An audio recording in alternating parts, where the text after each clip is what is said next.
hire that person until December. So that is the person that is going to be responsible for implementing this program. And again, the training is scheduled for next month. So, but you're going to do away with there's a vacant position right now for the assistant program manager. That part-time position is going to be done away with? It's in the budget for 18.5?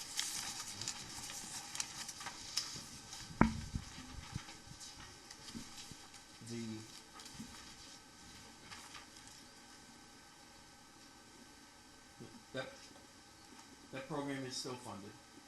It's still funded, but it's a vacant position. It is vacant, but it is still funded.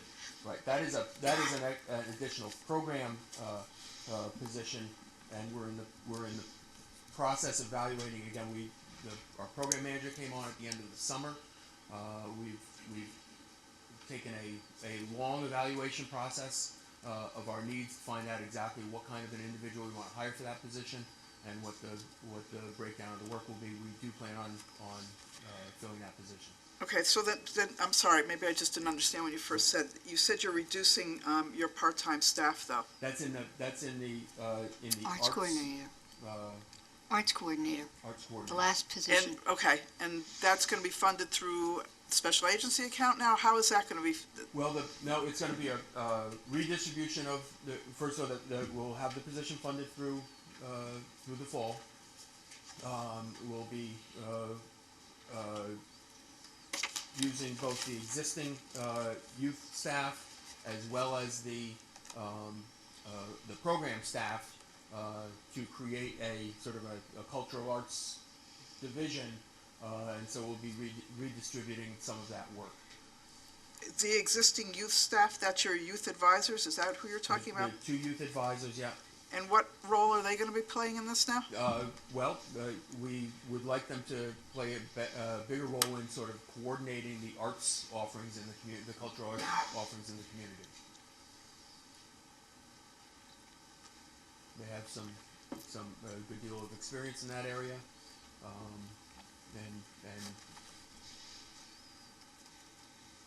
think that's okay. And one other question, if I could, the teen center. What's the status of that? And do you have anybody devoted to youth programs?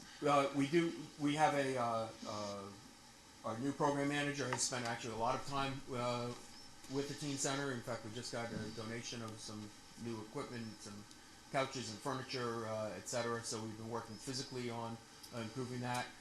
We are looking at increasing the programming for that facility.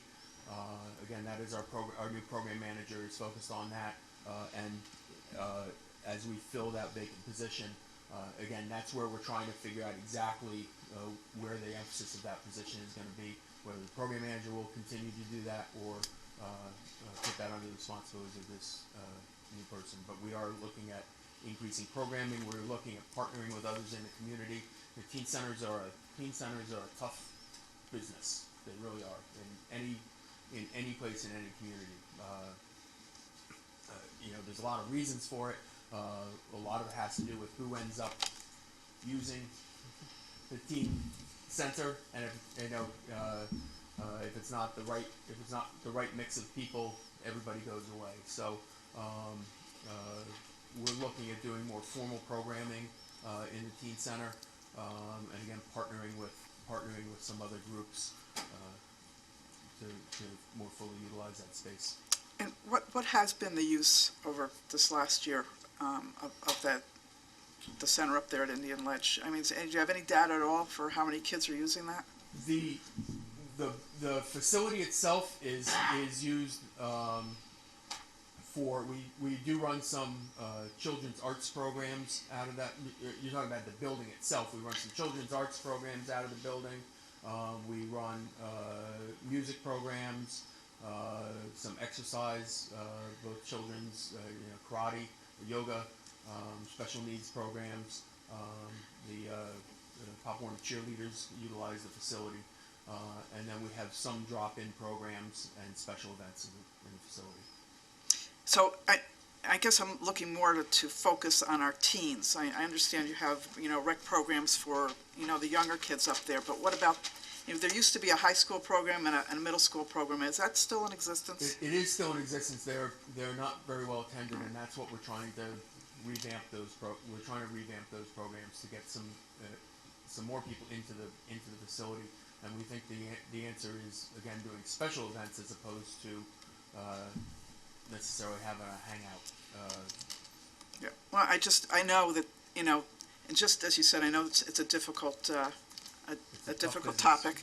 Yeah. But I do know, years ago when that teen center opened, the first night that it opened, 1,000 kids showed up.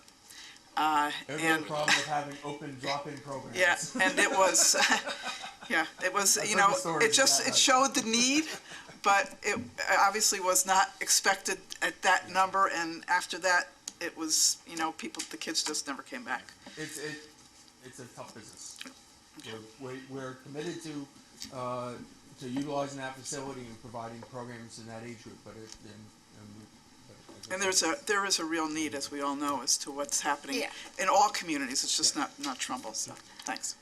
No, you're right. There's no question there's a need. It's just a tough group to corral and figure out what they want, because sometimes I'm not sure they know what they want, and so it's hard. It's hard to get them to attend. I do not envy anybody working with that group, particularly for me, middle schoolers. I think they all deserve a halo. But let me just go and follow up on her question, though. We have 2 youth advisors, and maybe I've always misunderstood, but my sense was that, and I don't mean to make this sound trivial, all they did was put on the play. Yes. No. Okay, But so they did, that was their primary. The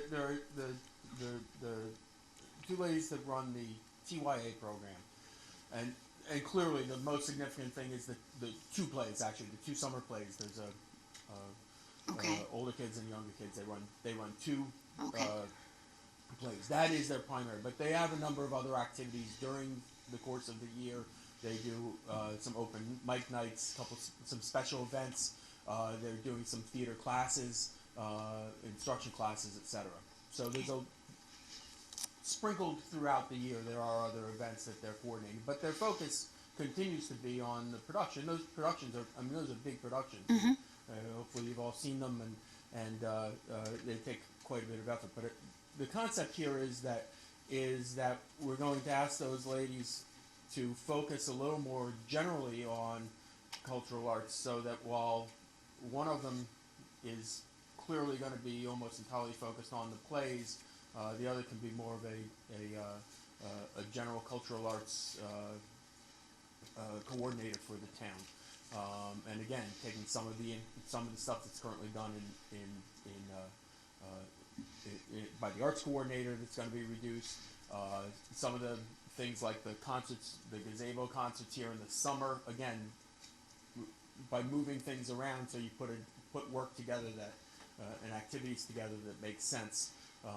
Why we're producing my staff, as things were previously set up, my staff would do the summer concerts on the gazebo and the kids concerts at the park, and yet the arts coordinator would do the shows at the senior center during the winter. Well, it's the same thing.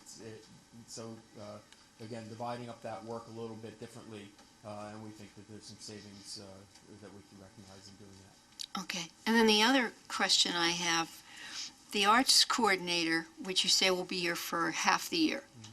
Mm-hmm. It was always my understanding, and I know there were some other things she did, but the primary thing was the arts festival, and I know over the years it went from a 2-day event to a 1-day event. How will that be handled?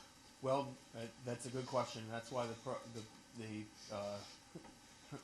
program is going to be funded certainly through one more festival, and we'll be evaluating that festival and how we'll manage that. That is to be determined. We intend to continue the festival. We'd like to look at whether we can generate some volunteer interest in that festival. My understanding is that originally it was largely a volunteer effort. Trying to do that, and again, that's part of this sort of realignment of this whole division is to try and figure out what pieces go together and how we can make best use of the resources we have. Yeah, I think at one point that whole festival was run by the commission, and they were very active in it.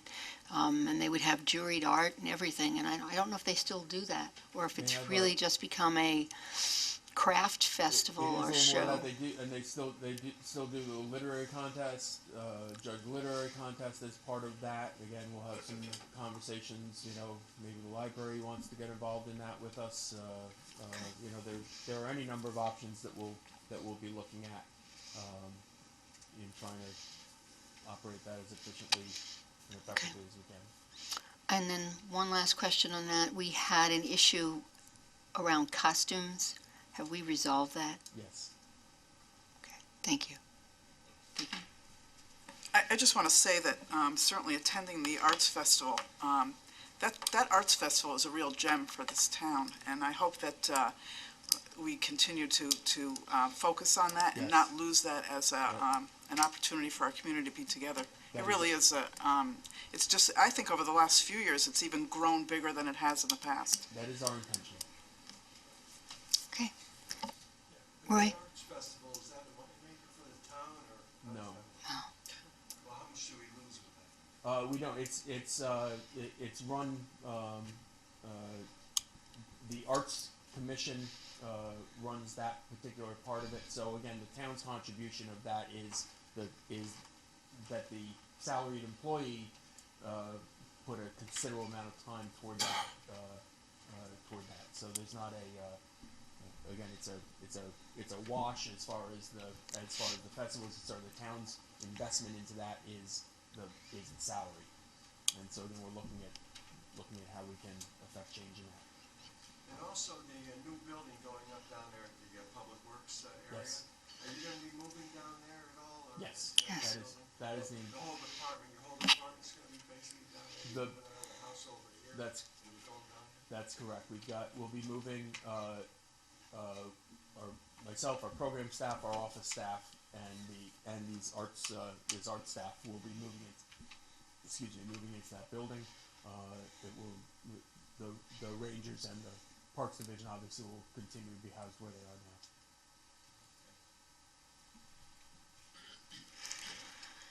now. Okay.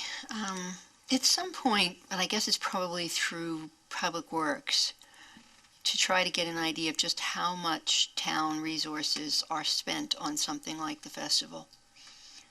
I know at one point when we used to do We can do that. I mean, Halloween there's set up happening, winter sledding, highway or parks. parks Yep. was berserk over the volume of work it took Yes. from their regular activities. I don't disagree with that concern. And I don't know that this one is terribly major, but it would just, I think, Yeah, we can. I mean, we can To certainly Roy's provide point- that, but to give you an idea, there's probably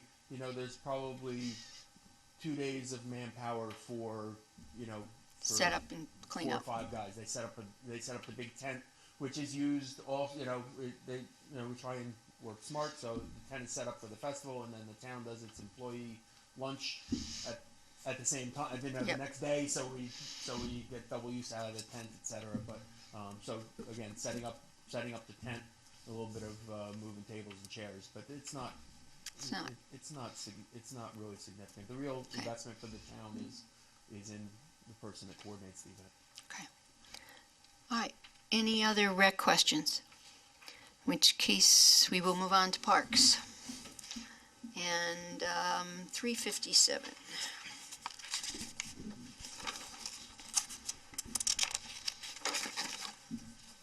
Excuse me, can I ask one more question? Yeah, sure. I just, under your goals again, there says develop recreation customer membership package. What's that? Yeah, we'll be going. We would hope to go to the Parks Commission maybe this summer with the idea of creating a membership package so that we've got any number of benefits to the residents that are available through the Parks Department, but they're not particularly well coordinated. So you can use the pools are free, right? Which is great. You need to show a driver's license when you go to the pool. So we don't have control over who has that access. It's the motor vehicle department does. The idea is that you would get a photo ID that would identify you as being eligible for Parks and Recreation through whatever criteria eligible for Parks and Recreation. And along with that comes all sorts of guest passes. You can come to the office and get a 5-visit guest pass. You can get a 2-week pass if you have family in town. There are any number of variables that are available to you. We have drop-in recreation programs for kids, which again we don't. Most kids don't have IDs. Some of them have school-issued IDs. Not all of them. Some of them don't go to school here. So again, it would be creating a recreation identification and then having all those things attached to it, so that when somebody goes into the pool, they would scan their card as they come into the pool. So A, we know that they're eligible to use the pool, and B, we then begin to track the information. How many people are using the pool? When are they using the pool? So that we can use that information as we look to schedule operating hours, staff, etc. So it allows us to gain that kind of information. So that's basically what we're looking at. Some type of a recreation, an authorized recreation member, if you will, and all the privileges that go with it. I haven't fully thought this out, so Yep. bear with me. Sure. If you do something like that, can you keep in mind the people with a bunch of kids? For instance, if I go to the pool, I would hate to carry 5 cards with me, because that's really what I'd have to do. But if mine were tied to my children, who are clearly not going to get that until I was 3 years old, Yeah. Well, generally speaking, you would, under or something. under 5 or something, you wouldn't have them. But again, you want individual passes for the kids, for instance, to go to these drop-in, open gym programs, etc. So you know who came in, when they came in. Again, they're important for us in having that information. Quite frankly, there's probably some accountability and safety issues involved as well in sort of having a sign-in, sign-out procedure. Using these identification cards, and again, we have the capability to your question earlier about the software system. The software system that we have can manage this. So we need to, there are some expenses to it that we'll need to plan for, but it is certainly doable. Right? With park stickers, I guess we're gonna get new park stickers again this year. Yes. So if we went every other year or something, how much money could we save? Well, we spend a few $1,000s a year on park stickers, but again, we're looking at that as well.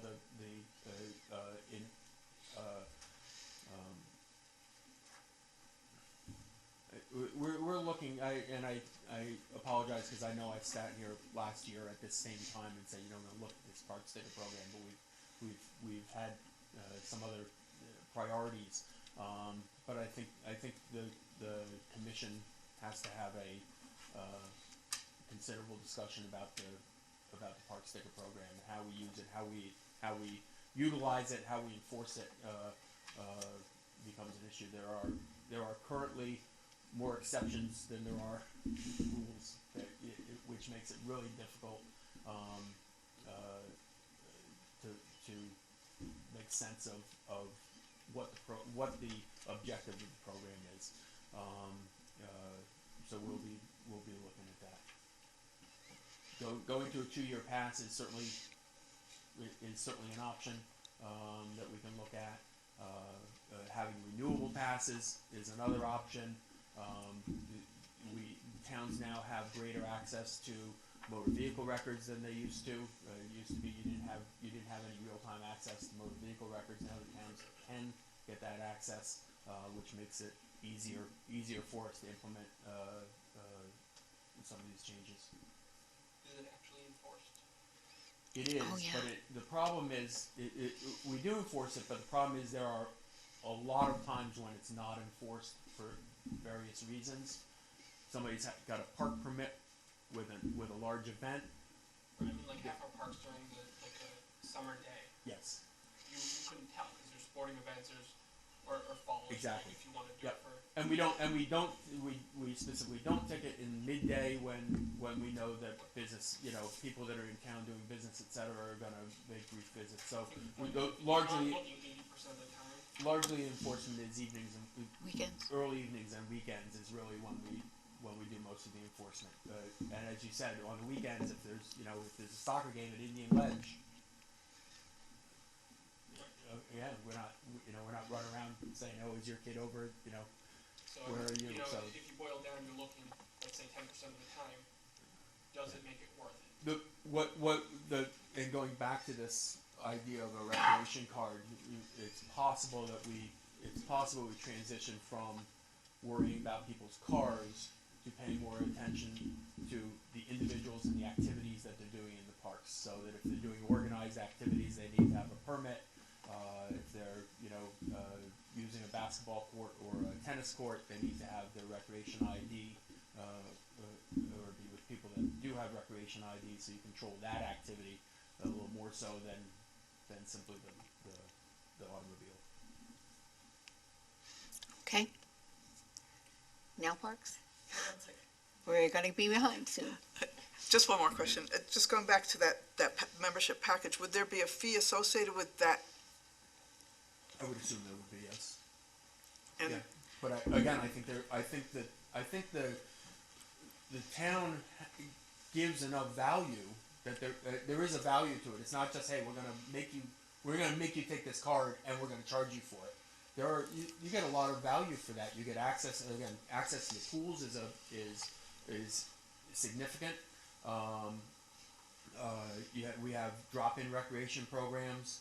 And as I said, as you link it to things like using tennis courts and basketball courts, etc., and being able to get park permits, etc. So I think there is a value to it, and yeah, it would be valued. have you started to talk about this with the commission yet? No, that's It's a goal for this coming year, Goal for the- next year. Okay, thank you. Okay. Anything else on rec? All right, we are now at parks. Let's go over the budget first, and then we can talk about any specifics, because here especially, we have a lot of special agency accounts in terms of lighting and fields we and, have a lighting, we have a field, we have a park permit account, a park stickers account, and when I talked to you about the park scout that we use for donations. so what I think we need to do, and I don't necessarily say that right here and now, is to identify, and Teresa's already identified all those accounts. If you would like to give us a two-line, what do we use it for? So when we try to make a decision whether it's one that should stay or go, Right. we have a basis. Okay, and I've done that. I've produced that. I've Okay. shared it with Teresa, and so we're prepared to have that conversation anytime. And I know that the Parks Commission met last night Yes. and agended this discussion on the beginning of the field use policy. It looked like we were taking input from all the user groups.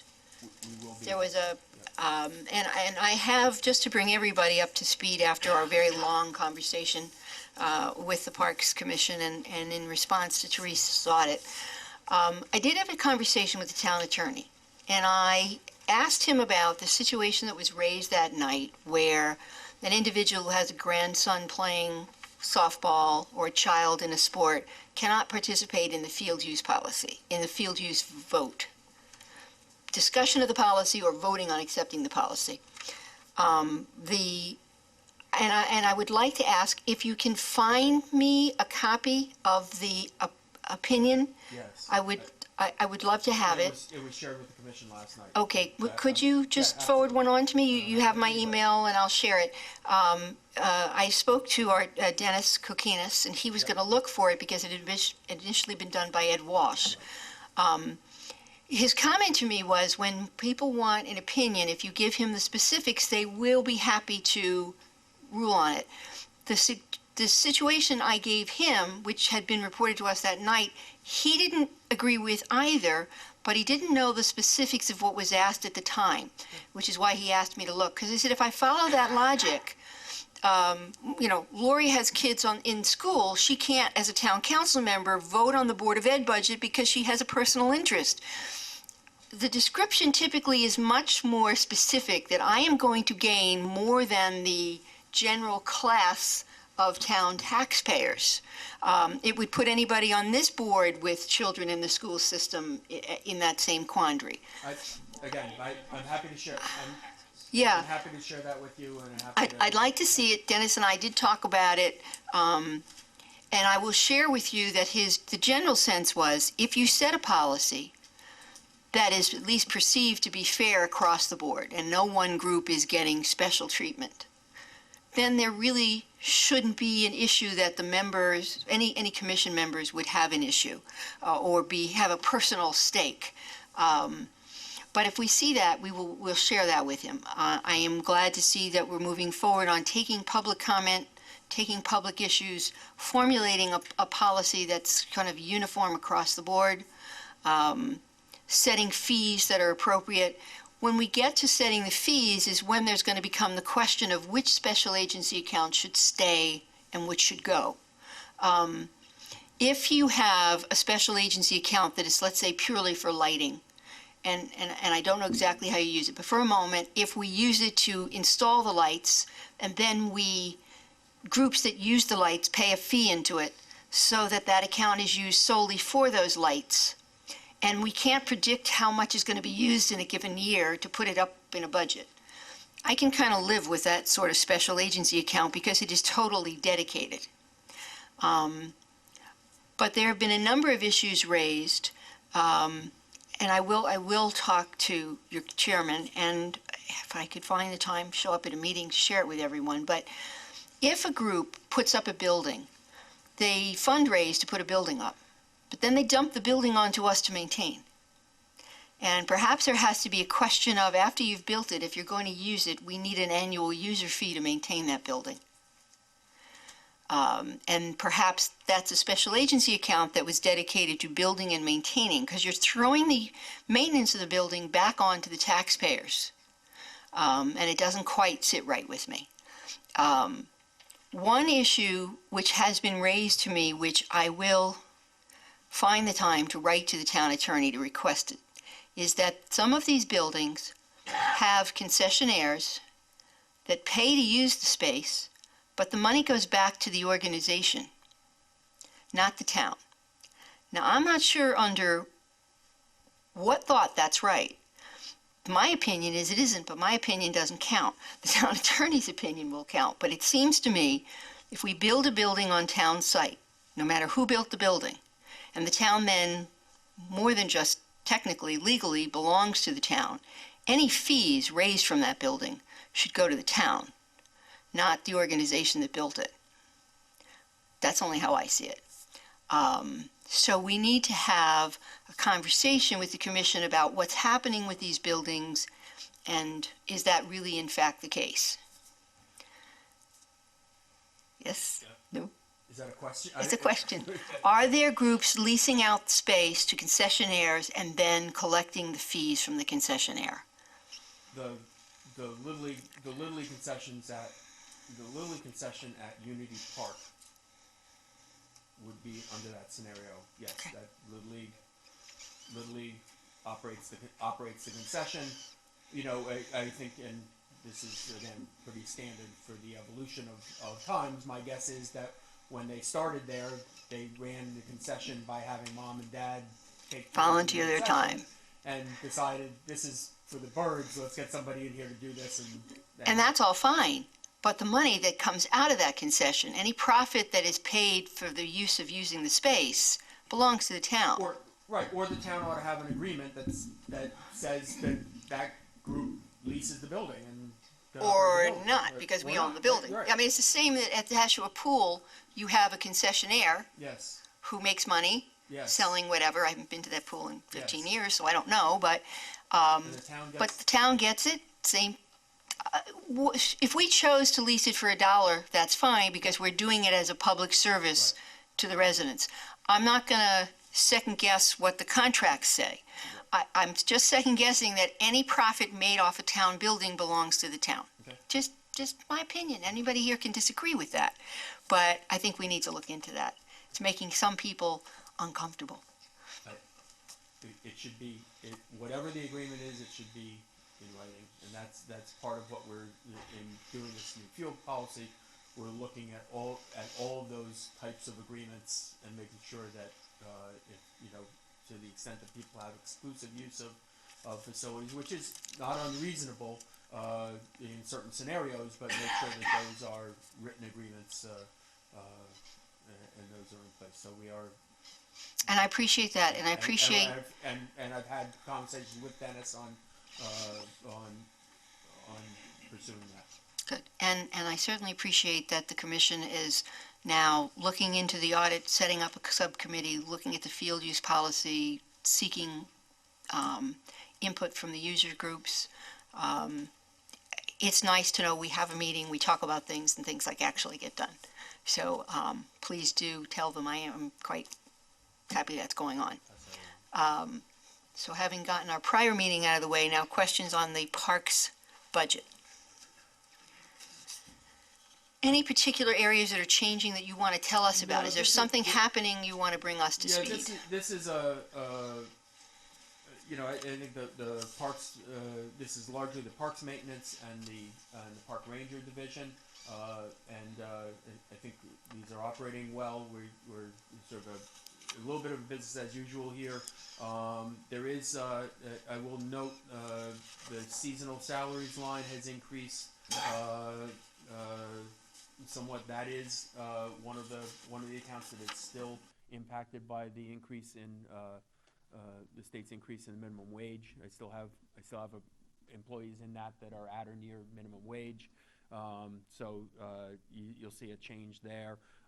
We hired a new senior park ranger who we're very pleased with how we're operating that division now. We're much more emphasis on customer service, interacting with the park users, proper training of the seasonal staff. Again, the increased reliance on seasonal staff, and so we are investing in the training of that staff, make sure that they're equipped to do their job. So that's where we are there. We did look for an increase in the fees and services in the parks maintenance division. We did reduce staff last year in this budget, so there was a substantial savings in that, but the one sort of gap in service we found was with contract services, electrical and plumbing services, that we now have to contract out. So we did ask for an increase in that line. You'll see there's some other increases in the utility accounts, but it is I think substantially similar to last year's budget.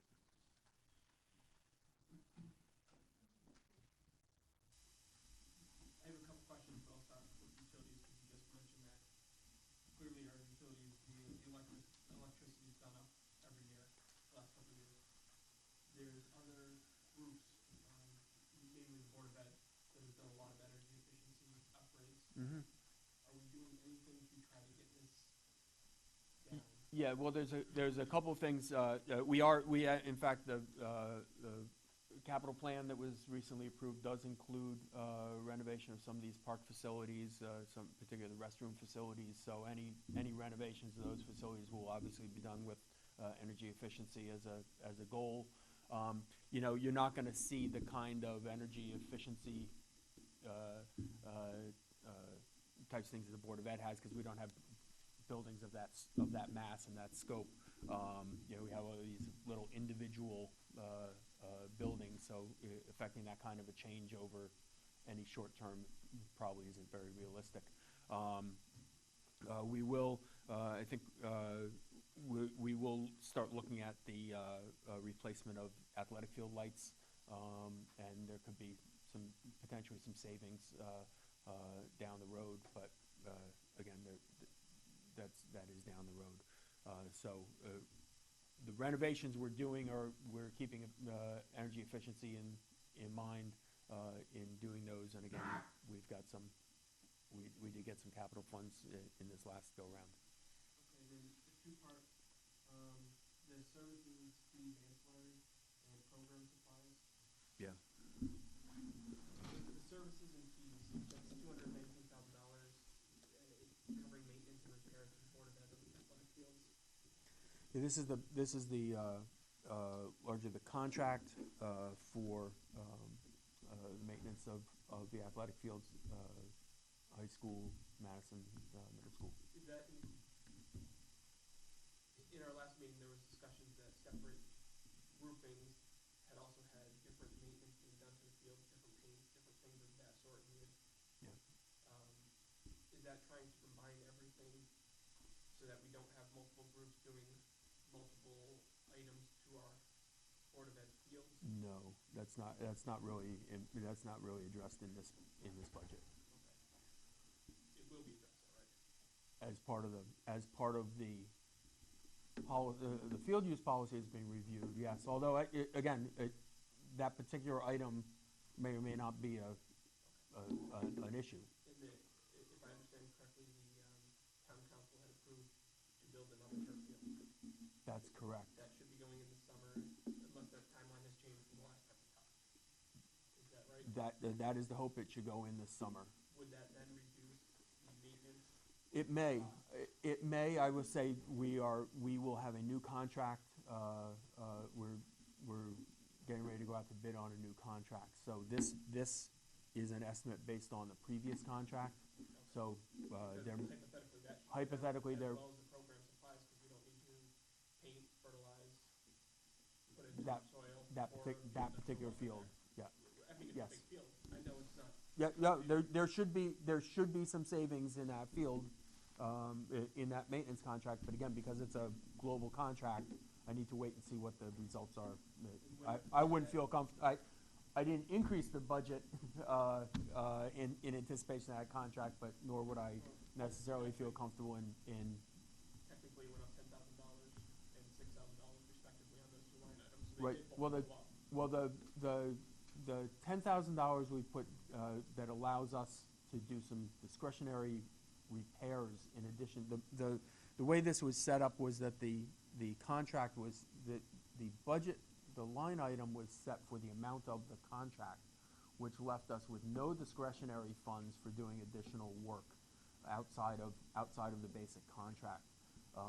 So that was the reason for that particular line item. For instance, if we want to do a small field renovation through the contract, which the contract does allow, the contract has unit pricing for extras.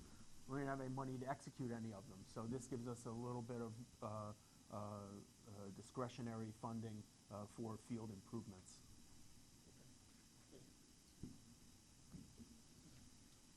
And so, on these sidewalks, who cleans this, the park department, Yes. cleaning the Park, sidewalks?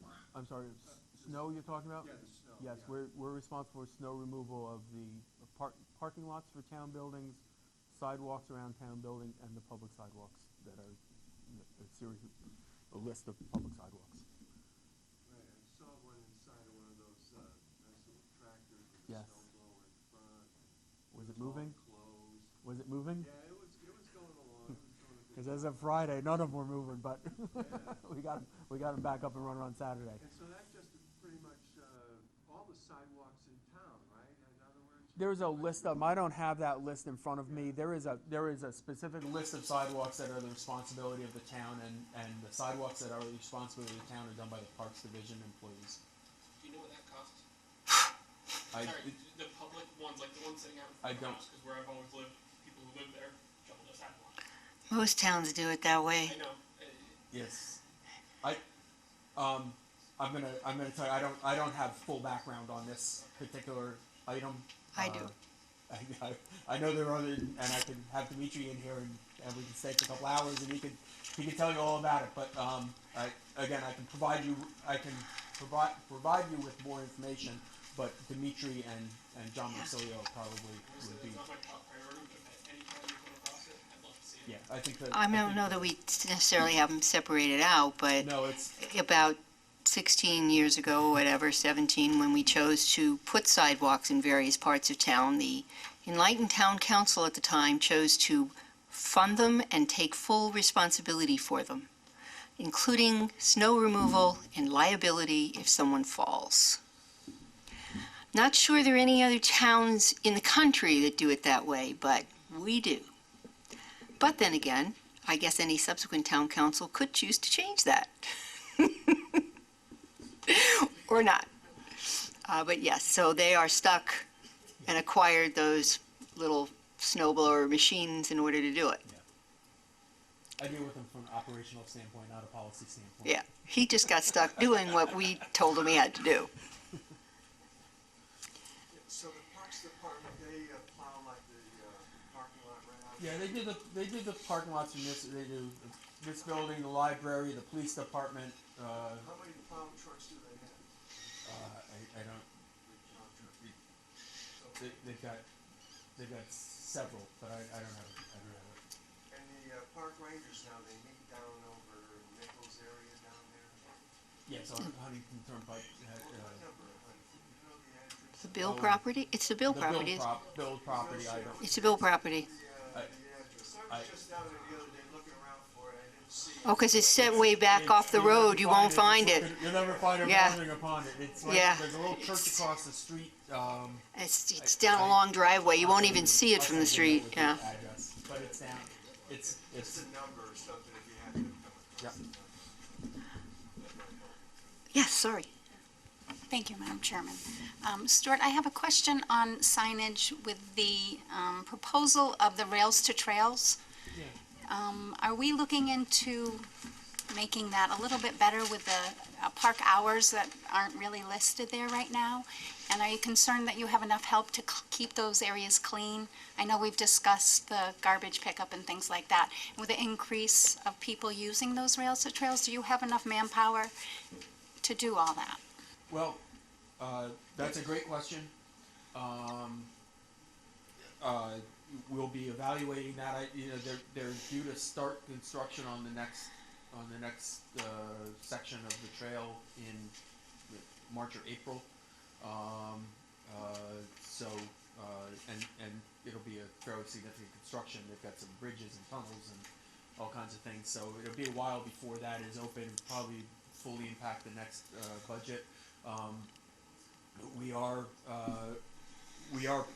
Our signage actually is one of the things that we're currently evaluating. The new chief ranger is looking at making sure that signs are properly posted when the facilities are closed. But those trails are a significant. They're a great feature in the town. They do eat up some significant manpower, both with the Park Ranger Division and the Parks Maintenance Division. We have had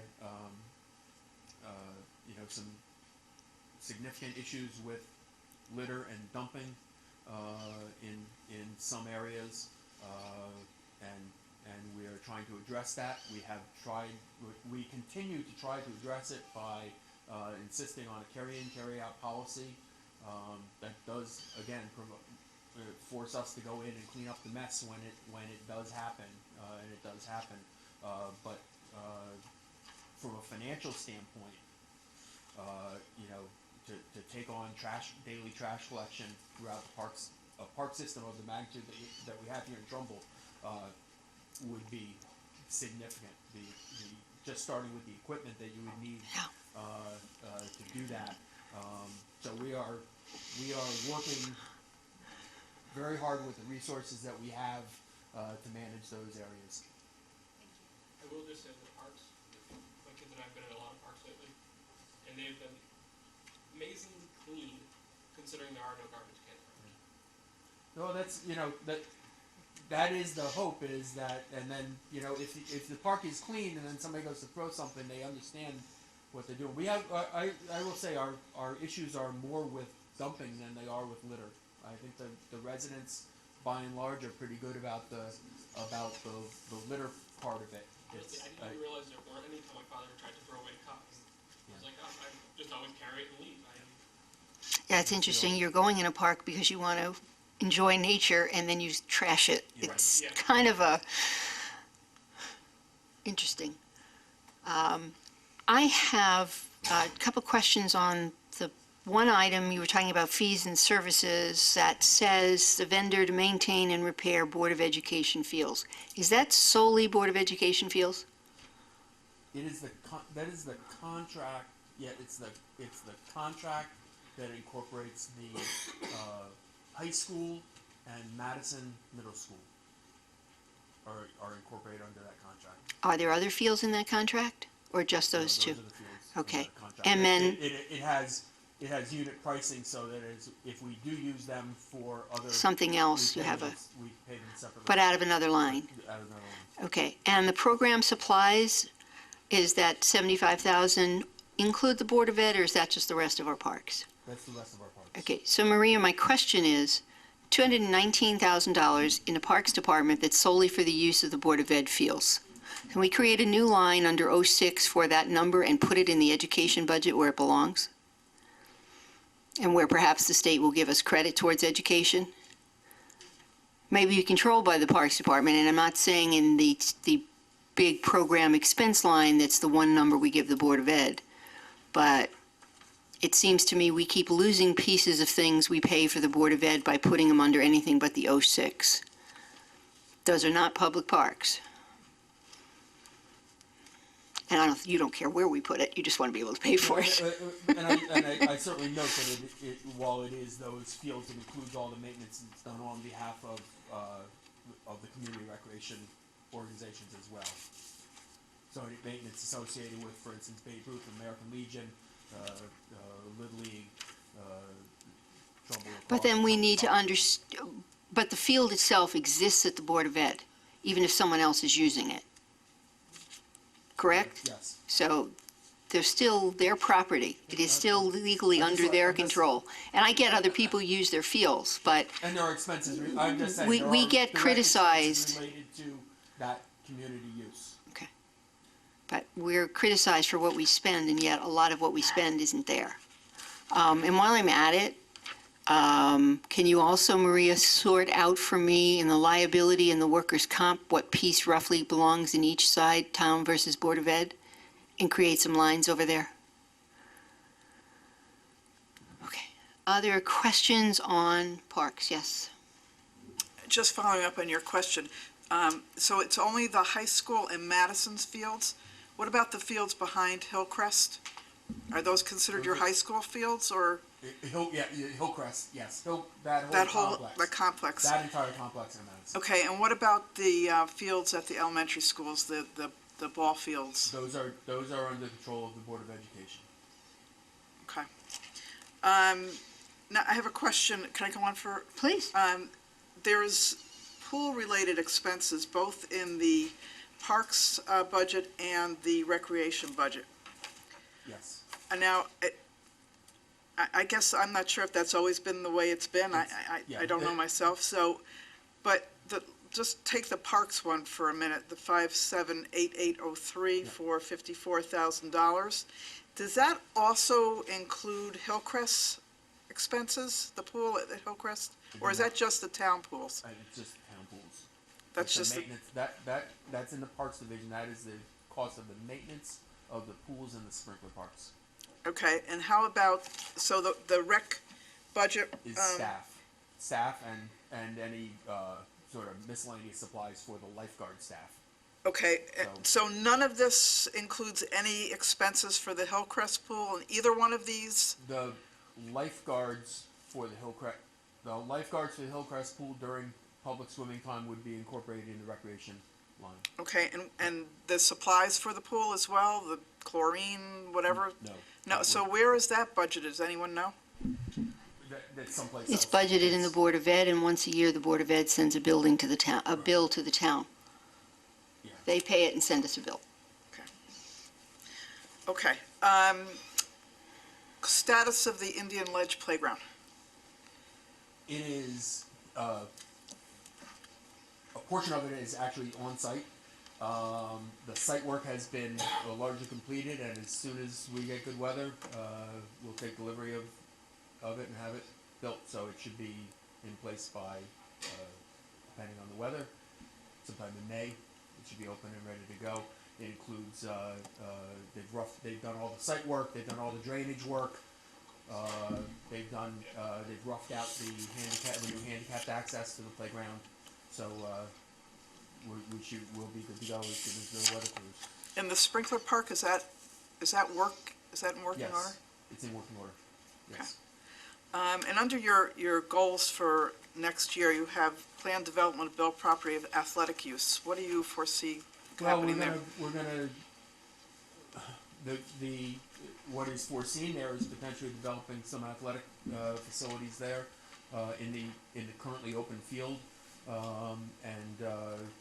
the idea is that we own the property, make some utilization of it, bring people into the property, bring visitors into the property, and begin getting some benefits from it. So what do you look at? Baseball fields? Is that we'll be likely looking at an soccer. evaluation of that. We're looking at right now, mid-sized athletic fields. The trend in active sports for field sports is to have different size fields for different age groups. So that, for instance, soccer fields, big kids play on a full field, and smaller kids play on a half a field.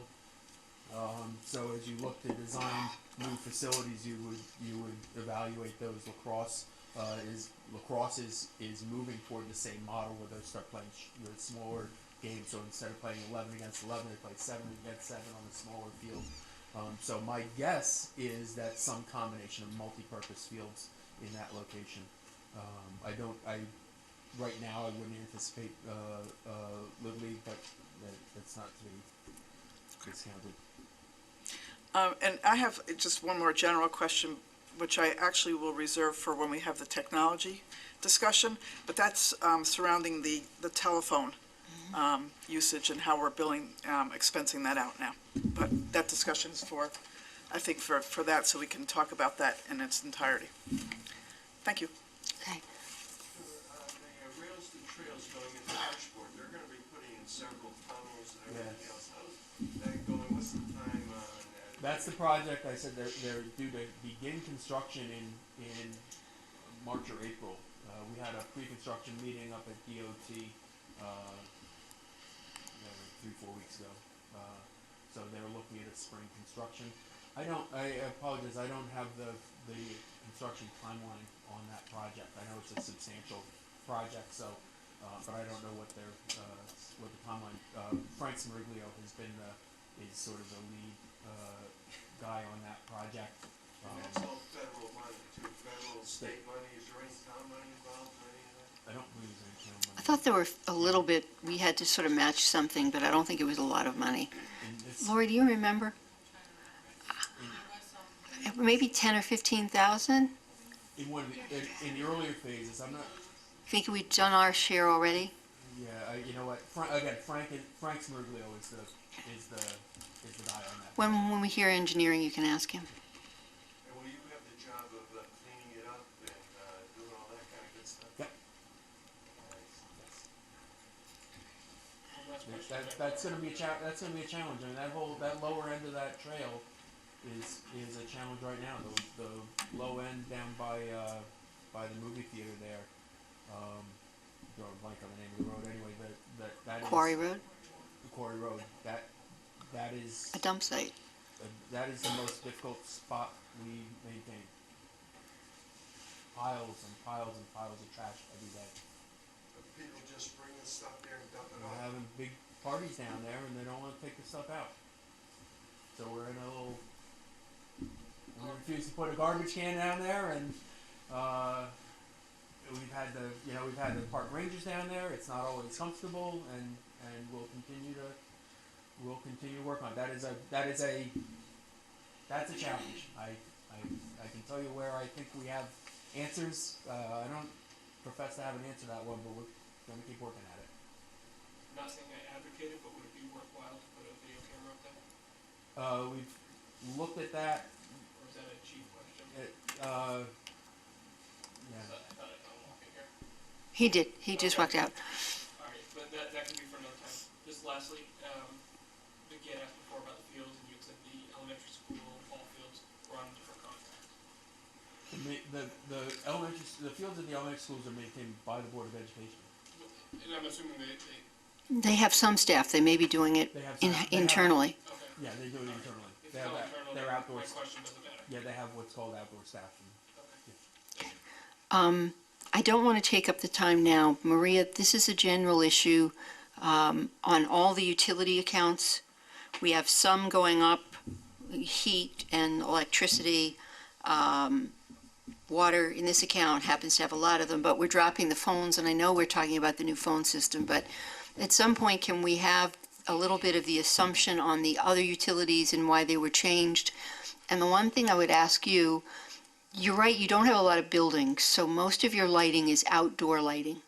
And since it's a direct energy savings, I know that perhaps we should maybe be asking John Marsilio, with some of the UI programs, is there something we can do? That's a lot of money to light fields, and we've had endless conversations about timers and when they're on and when they shouldn't be on, but there's a lot of money in that, particularly if we have all these old lights fixtures. I know the UI is eventually changing all the street lights, but we have a lot of lighted fields. I mean, there are a lot of nights you'll drive up 25 and Indian Ledge is ablaze.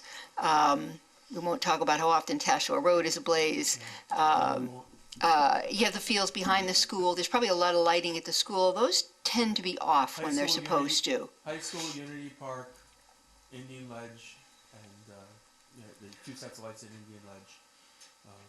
I mean, would it be possible to, And I know people don't have lots of spare time, but to put a group together to take a look at where our lighting is, what would it cost to replace it? You know, we spend a lot of money on bonding things that I personally don't think we need, but the lighting, since a lot of it is funded through UI, the savings kind of pay for everything. I will do that, and I'll do that quickly because actually we've got, with the athletic field at the high school, we need to have the lighting, we need to have muscle lighting down to look at lighting that field. If we're looking to expand that field by 10 yards, we have to make sure that the lighting there is sufficient to do that.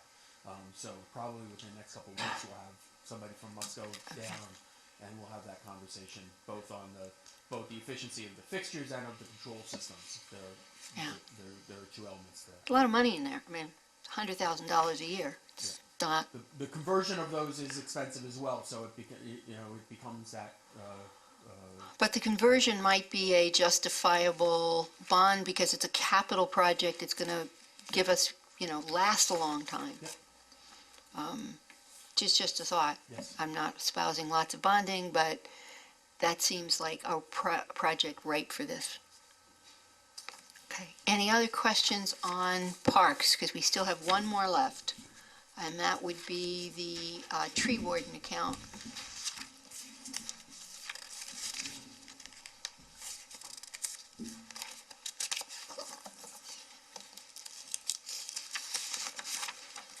Which pretty much is unchanged. Unless someday, as has been pointed out, we can come up with a lot of money. I know UI's been doing a lot of tree trimming. Yes. Almost scary. Yeah. And they've just Yet- accelerated that program again. We were out of power for 12 hours yesterday, so apparently not all the trees. Nothing's really changed. Is there any questions on this? Any issues? Oh, Maria, yes. Stuart, I don't know if Warren spoke to you because of this extended program by Yeah. the UI. He claimed that he may need $5,000 additional in the overtime, in the part-time person to handle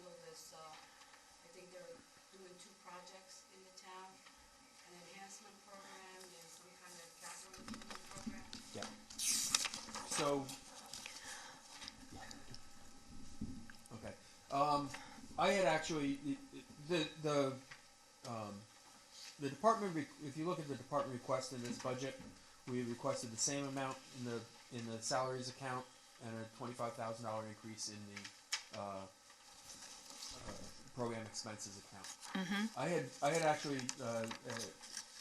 revised that request, and it wasn't reflected in this document, but I did revise that request to increase the salary line by $5,000 at the request of the tree warden, and it was specifically related to the UI. I at the same time reduced my request for the $125,000. Obviously, the first selectman reduced that back down to $100,000, and that's fine. I mean, you have to understand with trees, I could spend as much money as you would give me on trees.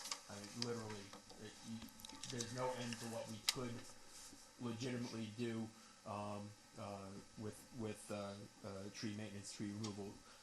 We were able to, some of the additional funding that I had asked for, we were able to accelerate some of that work into the current fiscal year. We had some balances in the current fiscal year, so I'm comfortable with that. But the tree warden has requested an additional $5,000 for his. We did put on last year our assistant tree warden working, a few hundred hours a year, and the coordination of the work with UI is really one of the essential functions of that person. So with the acceleration of the UI program, the request was to see if we couldn't increase that that line item. Okay. Instead of the 51.25, we're looking for 10,000. So.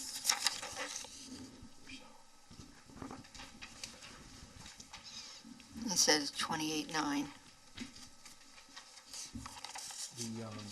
Yeah. Oh, I was looking just. You're looking at the individual. Yep. Okay. It's that, yeah, where the 5125 is. Yeah. We'd be looking for an additional 5125 if that was possible. And again, I apologize that we had there were some changes. We got some information on this UI tree program actually just a few days after I submitted this budget, which is the reason for some of this conversation. But the UI again has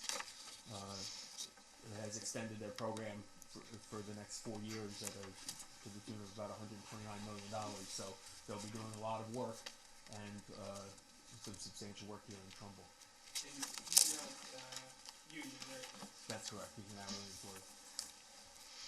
No part-timers are. I assume so. No part-timers are. In the description of this and- salary, you see NA. Yeah. And incredibly well qualified. He was a tree warden for 30 years for the town of Fairfield, and very well respected professional. We're lucky to have him.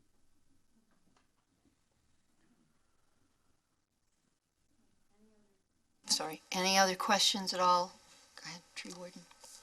Just so I'm clear, that this deputy tree warden is coordinating with UI as they're removing these trees? In the designation of responsibilities, he's sort of been put as the coordinating that activity, because there's a coordination both with UI and with the homeowners, because as UI goes down the street, there's both information and little hand holding that needs to be done on occasion, and Mr. Placco has been performing that part of the work. So, just, I don't know if you know this, does UI receive approval from the homeowner before? No. No. It's not an So approval. they don't need it? There's a notification process that allows the whole notification process that identifies the work that's going to be done, provides, who you would contact if you have But they questions. provide notice to the homeowner before they come in? They do, so that if they came down your street and said, hey, we're gonna take down that, oak tree in your front yard, you have the ability to say, hey, is there a chance you could just prune it, or vice versa? We're gonna prune the tree, hey, you're gonna make it look terrible, can you take it out? Well, there was just an interesting job done on some trees across from Lake Avenue and Main Street, some evergreens there that were sort of shaved oddly. Yes. So, just Yeah, wondering it's how- really hard to trim an evergreen. It's just, I don't know. That I won't make Wait till it. you see it in I won't. summertime. I It's won't. beautiful. I won't make any more comments. Okay, anything else on tree warden? If not, thank you, Stuart. Thank you. Appreciate it. And we'll look forward to that description of the special agency account so we can start taking a better look at what we're going to do. You got it. Thank you. Thank you, you too. Okay, next item is planning and zoning and economic development. And after that, we will take a short break, very short.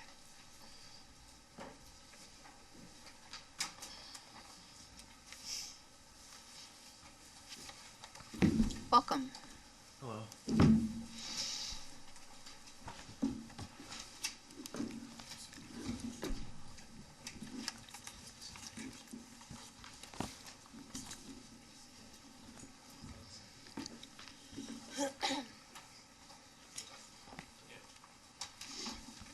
Okay, shall we start with planning and zoning? Sure. What would you like to tell us to keep us up to speed of what's going on?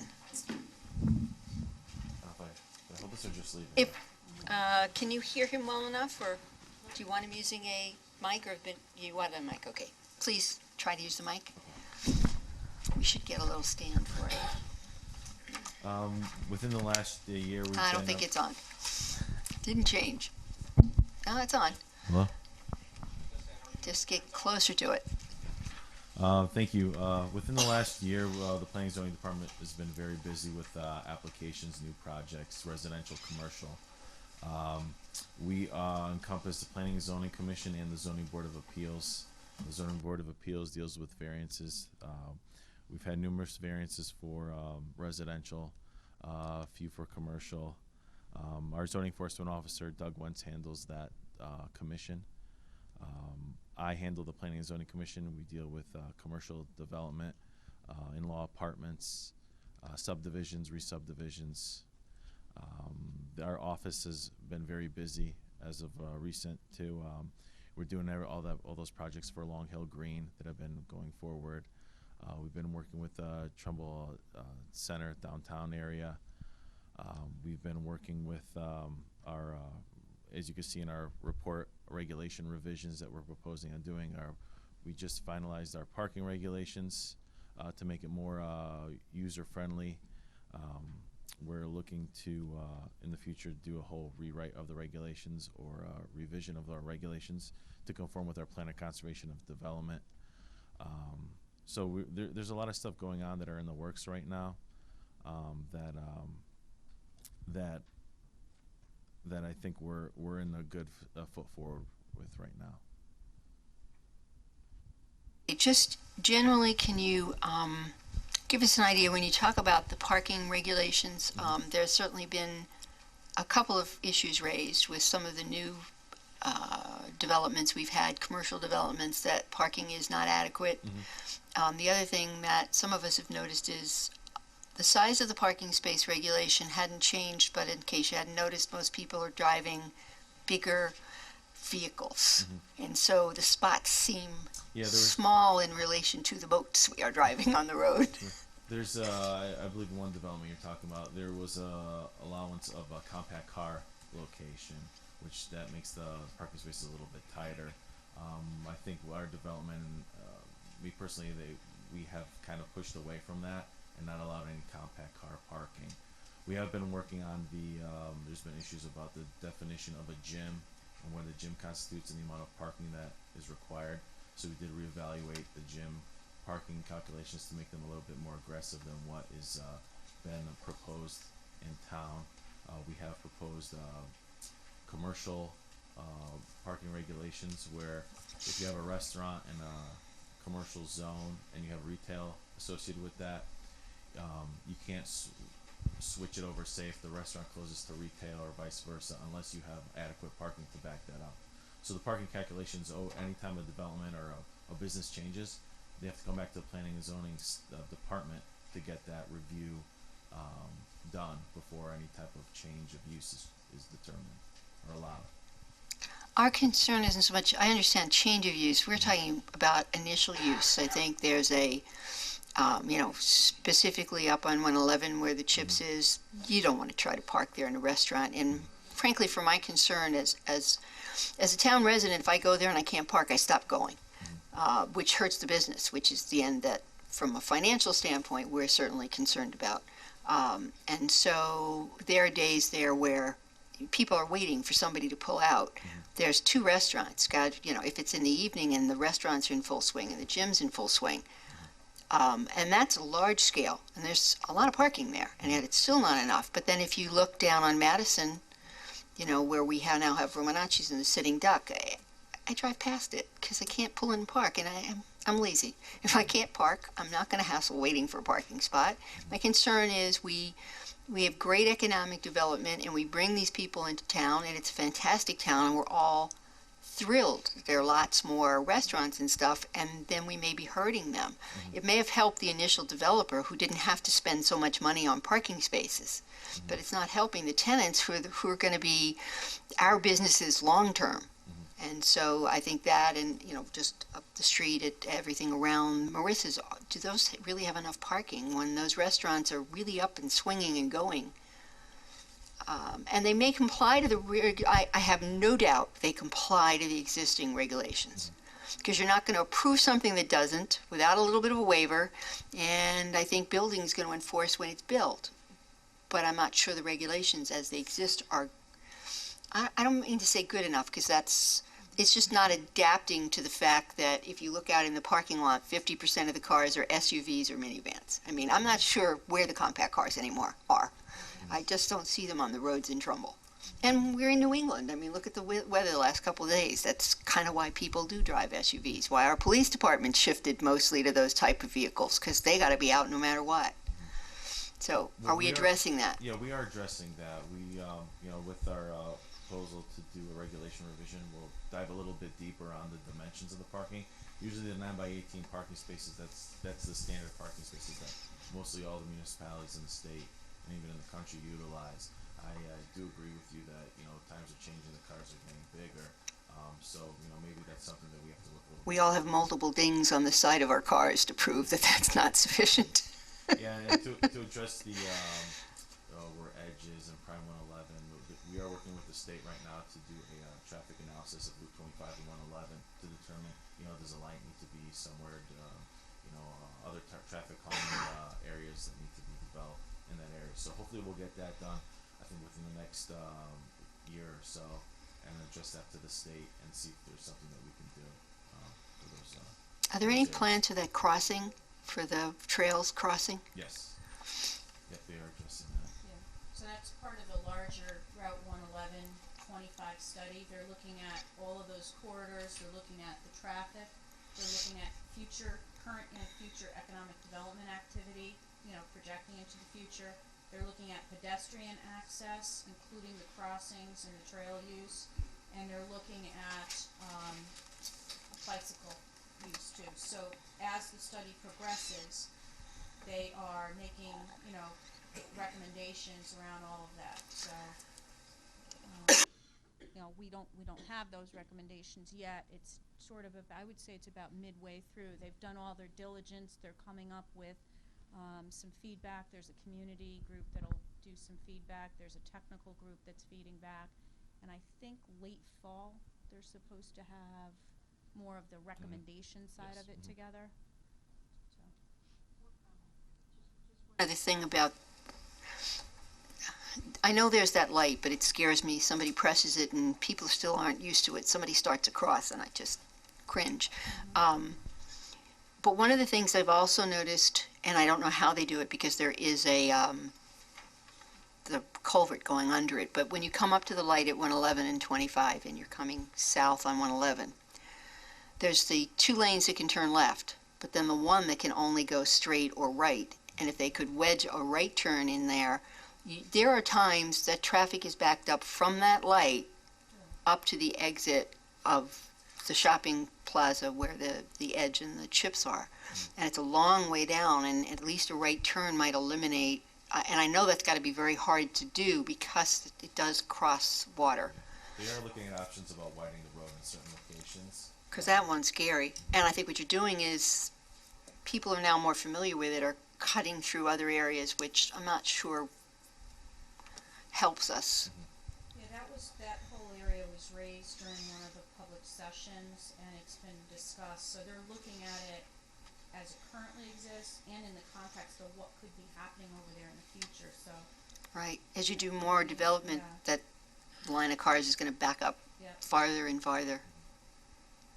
I'm sorry, Vicki. I just have to comment on this because I'm really totally confused. Because that area was, there was a study done by the state already.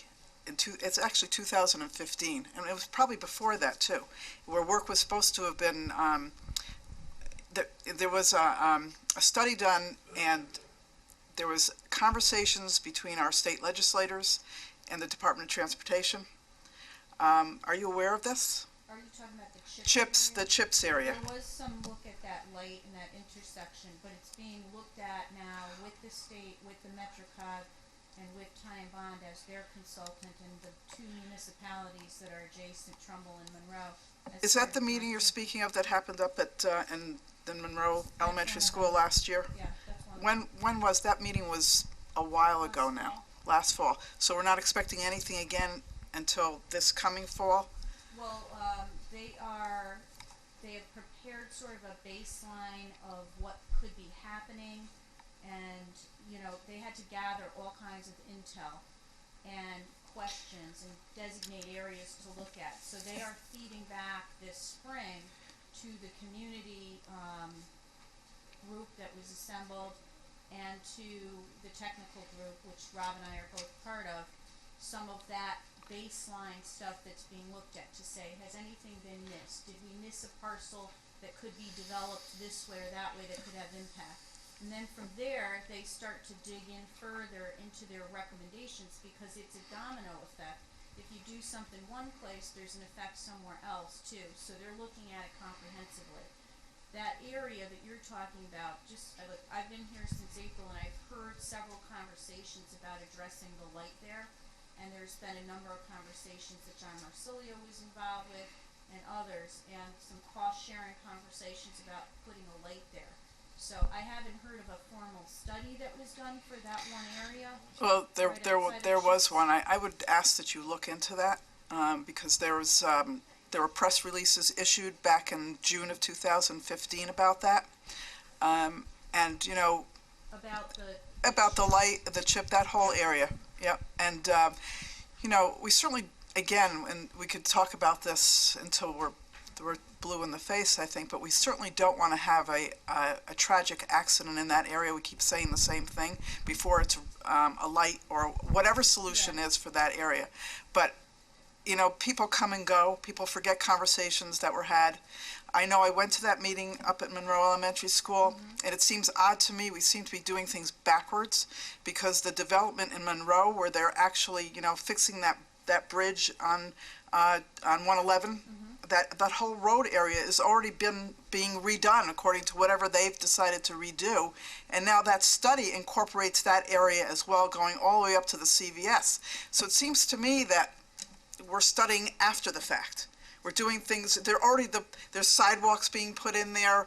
You talked about bicycle access. It just seems, why are we doing a study after they're already doing whatever planning and zoning has agreed to do in Monroe for, you know, they put in the Goodwill Center up there, they did that whole area.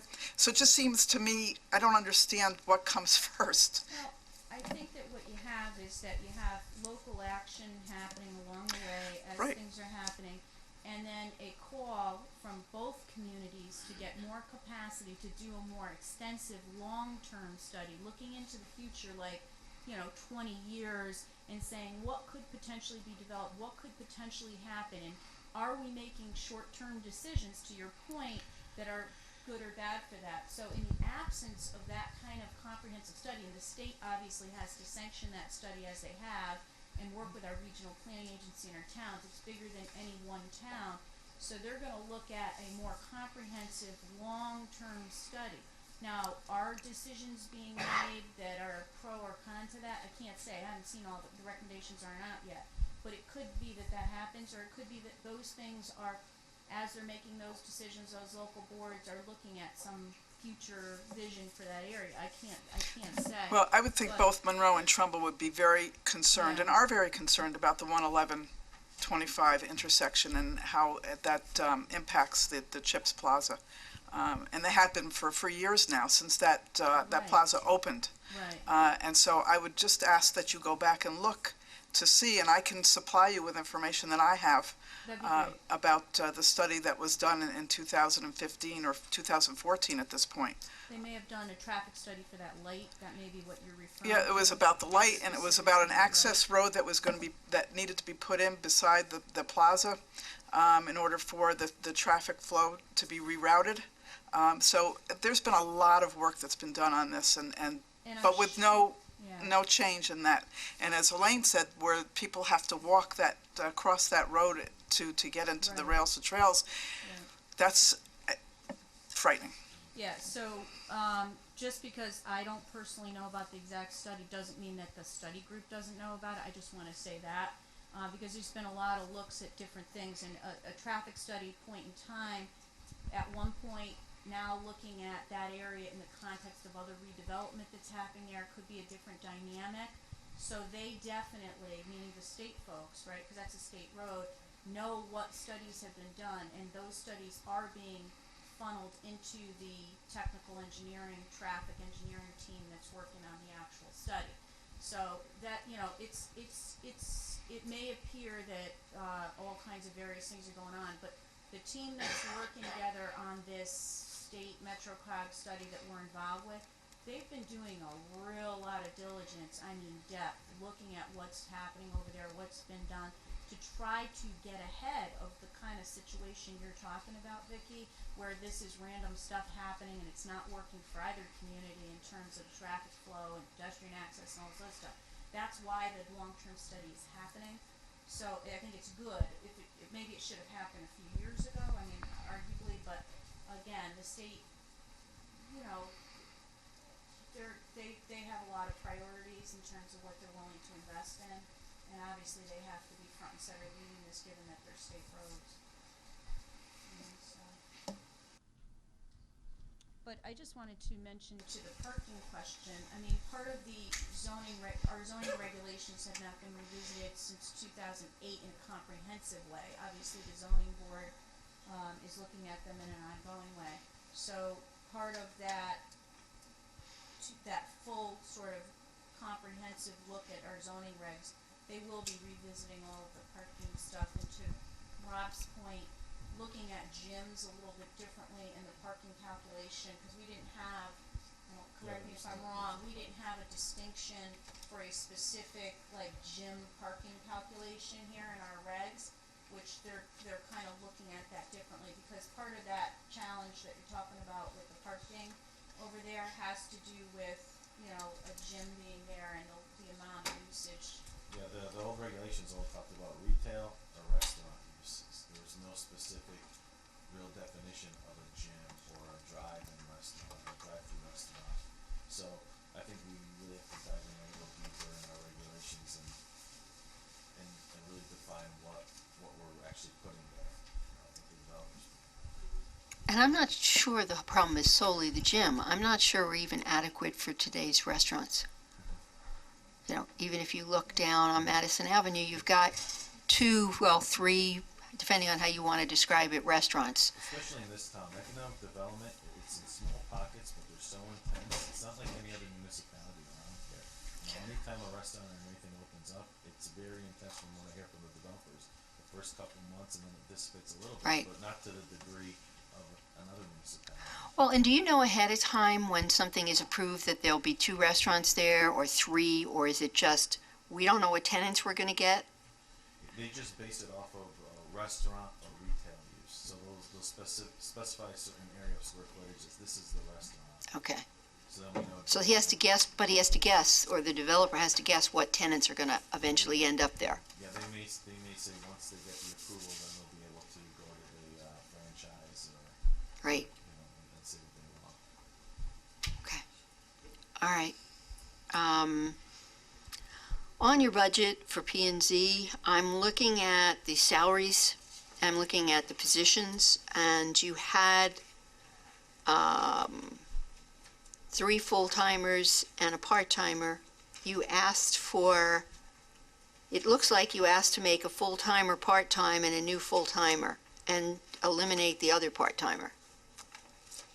Yeah, what we did was we wanted the part-timer not to become a full-timer. Okay, so you were zeroing this to become, So okay, last year, Yeah. in the budget process, they reduced a full-time planning and zoning clerk to a part-time person.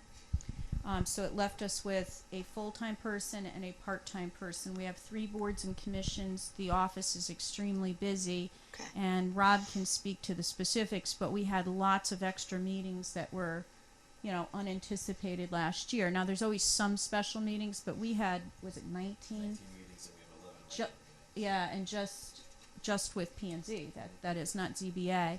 So we're struggling to keep the hours under wraps, if you will, with the 19.5-hour position and then the other full-time clerk, given that we have 3. We look at ourselves working together as a team, so we have 3 total boards and commissions just between economic development and the P and Z stuff. So we have ZBA, P and Z, and the Economic Development Commission. So, and all of those, especially P and Z had a number of extra meetings that we were clerking. So we understand that, they're not approving that to go to full-time at this point. They want to give it another year to see if it calms down and if we can get the workflow under, Right. wraps with the part-time. We also asked for the other full-time clerk to have her time split 50-50 as it reflects in the budget to reflect more accurately how she's actually spending her time. 50% on economic development Okay. stuff, 50% on that. So that's the other change there. So you haven't lost that position, you've just split where No. you charged it, okay. It's just a more accurate reflection of her time use. Okay. Yes. Under professional development, you had paid $1,500 for a new hire to get Connecticut Association of Zoning Enforcement Officers certified. But based on what you just said, it doesn't sound like there's any new hire. So we had a retirement to that part-time position and a new hire. So Lynn Ormsby has been hired to replace Helen. And she started last month. So to get her, it's a very technical clerk position. It's not as easy to train somebody up as some of the other more common clerk positions that have similar duties. Yeah, so. Yeah, there's a new individual. Second, there was the program supplies $2,500 for anti-blight hoarding situation expenses. Yep. So as of last year or this year, there's been a numerous amount of blight situations in town. So I know our zoning enforcement officer has been spearheading that, and the issue is that these properties need to be cleaned up, be due it to environmental issues or garbage on site. So rather than get those cleaned up as soon as possible, and either put a lien on the property to get that money back. But this is more of a fund to get those things corrected sooner than later. So you'll go out and then you'll basically deal with getting money back instead of hire, get the money, then get it cleaned, or have the homeowner or whoever clean it up. So with the hoarding situations, and if you don't know, there's been a large number of them in town, surprisingly large, actually. And this is a problem that's been surfacing and increasing around the state. So there's been conferences on this and other things. But I know of currently at least 4 active cases, very serious. And we have certain obligations to intervene if the structure is unsound, that kind of thing. So with that obligation to intervene for safety and structural stuff, there's a responsibility to the town if we have to put somebody out temporarily to, put them up temporarily while things, wherever possible, we go back to the family for coverage of the cost to clean it up or what have you. But if we have to temporarily put somebody out because we've had this situation, the structure is not safe. There's too much weight on the second floor potentially, or other things that, and we, then we have an obligation. So what we've struggled with is, okay, we don't have a line item to pay for that. We're doing it. So it's an ongoing problem that's surfaced. It is, connected to a mental health issue, but there are big issues that happen on that site, in that home, and we're constantly running to Maria, how are we going to meet our obligation? Where are we going to pay for this? So we're trying to create a little bit of a special line item